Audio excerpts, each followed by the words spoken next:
तो LPG cylinder को लेकर इस वक्त की बड़ी खबर सामने आ रही है। अब से एलपीजी सिलेंडर की कमी देश में नहीं होगी। इस बात का आश्वासन सरकार की तरफ से मिल सकता है, क्योंकि एलपीजी उत्पादन की अधिकतम क्षमता तय कर दी गई है।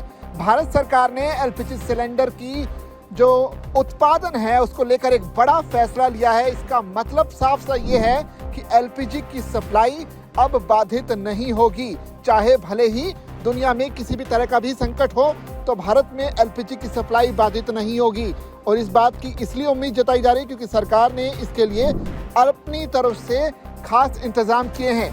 तो भारत सरकार ने पहली बार अलग अलग रिफाइनरी और कंपनियों के लिए एलपीजी उत्पादन को लेकर अधिकतम क्षमता तय कर दी है। पेट्रोलियम और नेचुरल गैस मंत्रालय ने 13 अगस्त को इससे जुड़ा आदेश जारी किया, जिसके तहत 21 रिफाइनरी और अपस्ट्रीम कंपनियां जरूरत पड़ने पर मिलकर हर दिन करीब 63,810 टन एलपीजी का उत्पादन कर सकेंगी। यह आंकड़ा भारत में रोज होने वाली एलपीजी खपत का करीब 70% है। हालांकि इसका मतलब ये नहीं है कि कंपनियों को रोज इतनी मात्रा में एलपीजी बनानी ही होगी। ये एक तरह का सप्लाई बैकअप प्लान है, जिसका इस्तेमाल संकट के समय किया जाएगा। इस प्लान में रिलायंस इंडस्ट्रीज की गुजरात स्थित जामनगर रिफाइनरी को सबसे ज्यादा क्षमता दी गई है। कंपनी की घरेलू बाजार के लिए काम करने वाली रिफाइनरी को जरूरत पड़ने पर रोजाना 18,000 टन एलपीजी तक उत्पादन करने की क्षमता तय की गई है। वहीं सरकारी तेल कंपनियों की 18 रिफाइनरी को मिलाकर 31,470 टन रोजाना एलपीजी उत्पादन की क्षमता तय की गई है।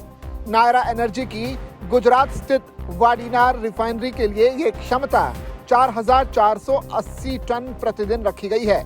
ओएनजीसी और गेल जैसी कंपनियों को मिलाकर करीब 6,460 टन रोजाना की क्षमता तय की गई है।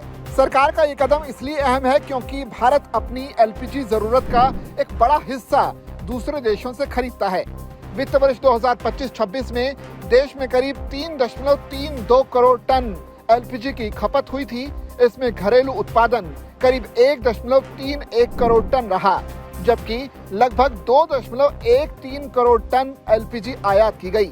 यानी भारत की 60% से ज्यादा एलपीजी जरूरत आयात से ही पूरी हुई। वहीं पश्चिम एशिया में तनाव और स्ट्रेट ऑफ हॉर्मुज से सप्लाई प्रभावित होने पर इसका सीधा असर भारत पर पड़ सकता है। हाल में सप्लाई पर दबाव के दौरान सरकार ने रिफाइनरियों को एलपीजी उत्पादन बढ़ाने का निर्देश दिया था। उस समय घरेलू उत्पादन बढ़ाकर करीब 55,000 टन प्रतिदिन तय किया गया था। अब नए फ्रेमवर्क के जरिए सरकार ऐसी स्थिति से निपटने के लिए पहले से तैयारी रखना चाहती है। जरूरत पड़ने पर सरकार कंपनियों को तय समय के भीतर ज्यादा एलपीजी बनाने का निर्देश दे सकेगी। कंपनियों को एलपीजी की स्टोरेज, ट्रांसपोर्ट और सप्लाई की व्यवस्था भी मजबूत रखने को कहा गया है।